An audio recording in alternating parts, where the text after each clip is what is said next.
When a 21-year-old Native American woman from Oklahoma was convicted of manslaughter after having a miscarriage, people were outraged.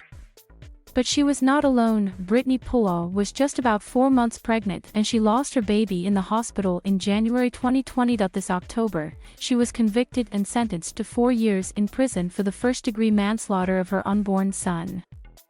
How she went from suffering a miscarriage to being jailed for killing her fetus has become the subject of much discussion online and in the press. Some on social media noted that she was convicted during Pregnancy Loss Awareness Month in the U.S. Others compared the case to Margaret Atwood's dystopian novel The Handmaid's Tale. When she arrived at hospital seeking treatment, Poolaw admitted to using illicit drugs while pregnant. The examiner did not determine a cause of death for the fetus, noting genetic anomaly, placenta abruption, or maternal methamphetamine use could have been contributing factors. Poolaw's lawyers say they will appeal her conviction. The prosecutor who brought her case to court has declined to comment as proceedings continue. Yet Poolaw's story is just the tip of the iceberg, according to Dana Sussman, Deputy Executive Director of the National Advocates of Pregnant Women, a pro-choice advocacy group. Britney's case really touched a nerve, Ms. Sussman said. It's not as uncommon as people assumed it was. The organization is helping with Poolaw's appeal, and has been tracking arrests and cases of forcible intervention against pregnant women in the U.S. From 1973 to 2020, NAPW has recorded 1,600 such cases, with about 1,200 occurring in the last 15 years alone. Although some involved women who were arrested for things such as falling down or giving birth at home, the vast majority involved drugs, and women of color were overrepresented. The recent explosion of criminal cases is part of a uniquely American phenomenon at the crossroads of America's war on drugs and the personhood movement, said Ms. Sussman. The issue of fetal drug exposure rose to the forefront of cultural debate in the 1980s, when the term crack baby began being used to describe the children born to mothers with addiction. Drug use during pregnancy is associated with many negative outcomes, including an increased risk for miscarriage and stillbirth, but the actual impact of drug use on a fetus varies widely. Studies from the 1980s claiming that children of mothers with cocaine addiction suffered extreme developmental defects were later debunked. Since then, subsequent drug epidemics, from methamphetamine use to the opioid crisis, have kept the issue in the spotlight. At the same time, several U.S. states have passed laws making it more difficult to obtain an abortion. While people oppose abortion for different reasons, often moral or religious, one part of the argument has come to focus on the notion of personhood.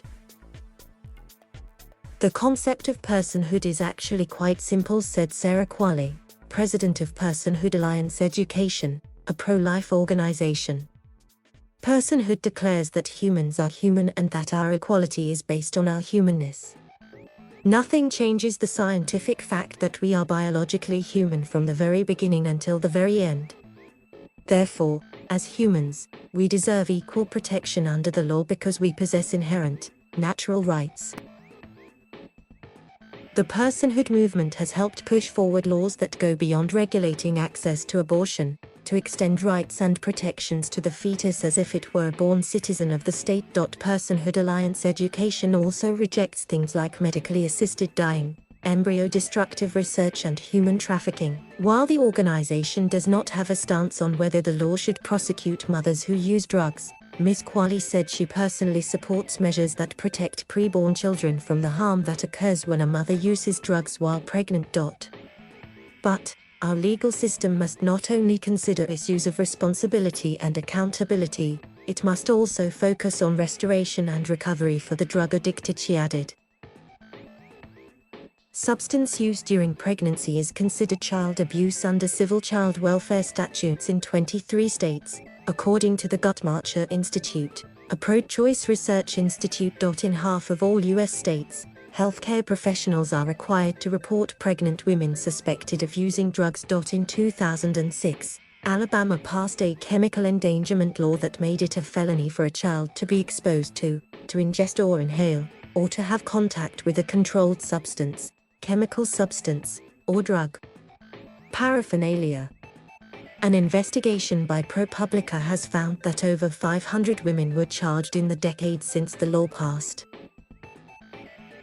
Tennessee tried to follow suit, passing a similar law in 2014, but the law expired 2 years later and was not renewed. In one California county, 2 women were jailed for allegedly killing their babies after experiencing stillbirths and testing positive for illicit drugs. Murder charges against Chelsea Becker were dropped this year, after she spent a year and a half in jail because she could not make a $2 million bail.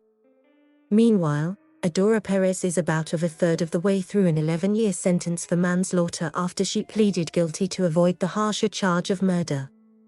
She is currently trying to appeal. Both women were prosecuted using what are known as fetal assault laws, which exist in at least 38 states. These laws were intended to help punish abusers who harm pregnant women, many spurred by a 2004 federal law passed after the murder of Larkai Peterson, who was pregnant, by her husband. But many of these laws are ambiguous, and leave the doors open for prosecutors to charge women whose behaviors may have contributed to a miscarriage or stillbirth.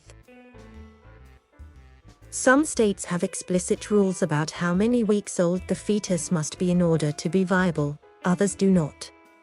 Most doctors place viability around 20 to 24 weeks. Poolaw was about 16 to 17 weeks pregnant when she miscarried, probably the earliest term pregnant woman to be charged in the US, according to Ms. Sussman.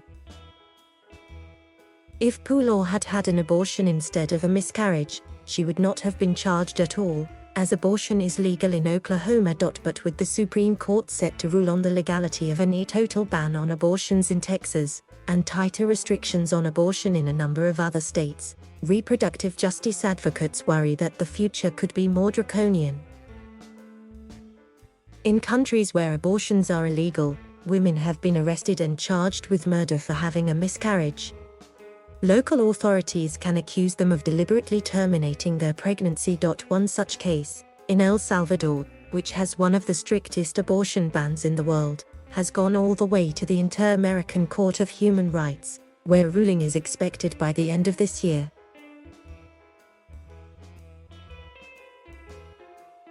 Thank you for watching. Please subscribe